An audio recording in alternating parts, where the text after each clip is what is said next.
Avec Carole Teruzzi ce matin, avec Fanny Rocher, avec Mathieu Van Overstraten. Mathieu, vous signez des articles sur age-bd.com. La BD n'a pas d'âge, on est bien d'accord.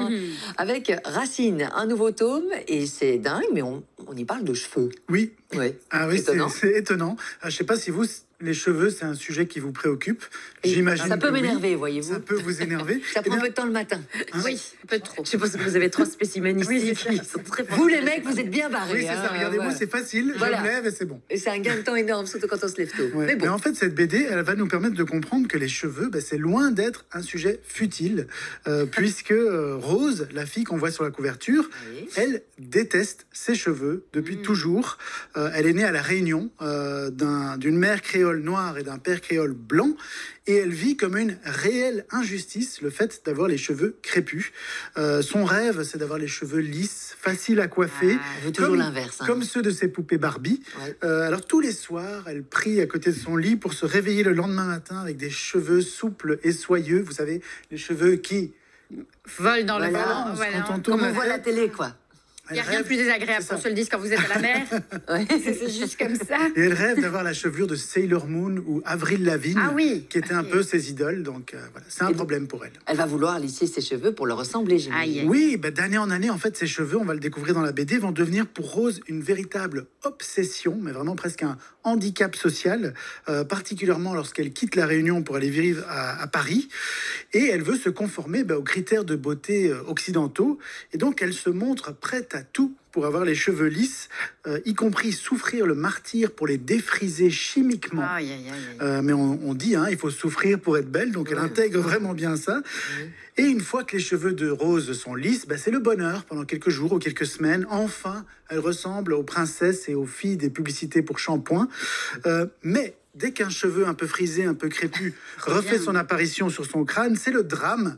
Elle court chez le coiffeur pour se faire défriser les cheveux. C'est presque comme une drogue. Aïe. Alors ça paraît anodin, mais ça l'est pas, parce que je pense que c'est par rapport à l'acceptation de Ouais, soi, non? Parce qu'on exactement. pourrait dire 200 pages sur les cheveux, bon, on a vite fait le tour, mais je suis sûre qu'il y a un message sous-jacent. Oui, en fait, c'est ça. C'est une BD qui parle d'identité, d'acceptation de soi. On se dit, une bande dessinée de 200 pages consacrée aux cheveux, ça a de quoi faire peur. Ouais. Mais on se rend compte que la chevelure, c'est un sujet hyper important.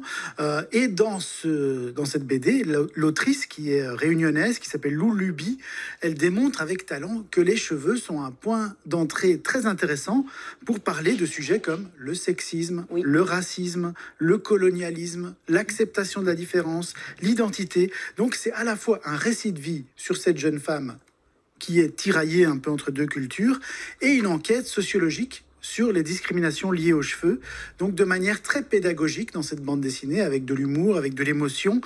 Elle explore le sujet de l'identité et du métissage, et au passage, elle balance quelques vérités que nous, blancs, ne connaissons pas, puisqu'on quoi apprend notamment que 95% des femmes afro-américaines se sont chimiquement défrisé les cheveux au moins une fois au cours des 25 dernières années. 95%. C'est incroyable, quasiment tout le monde.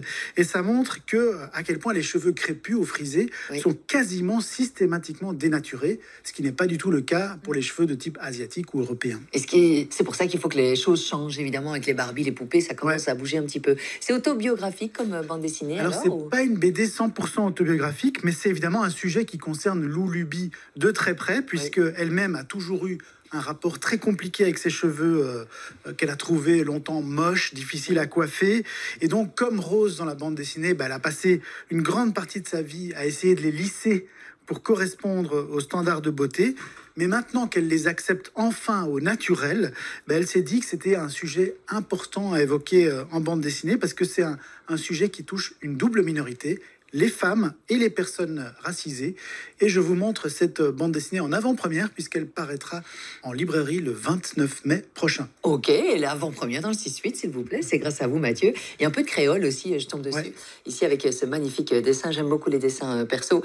Une BD à remporter là tout de suite, c'est Racine. C'est le nom de la BD aux éditions Delcourt. Lou Luby, qui veut repartir avec cette bande dessinée. On joue maintenant par SMS au 6003. On y ajoute aussi la deuxième BD, Mathieu. Tout à l'heure, après 7h, on va parler prêtre, catholicisme, On va j'imagine. parler d'un prêtre qui cache un flingue sous sa soutane. Oh là là là là. Deux albums à remporter tout de suite. Envoyez BD au 6003, suivi de vos coordonnées complètes. Bonne chance.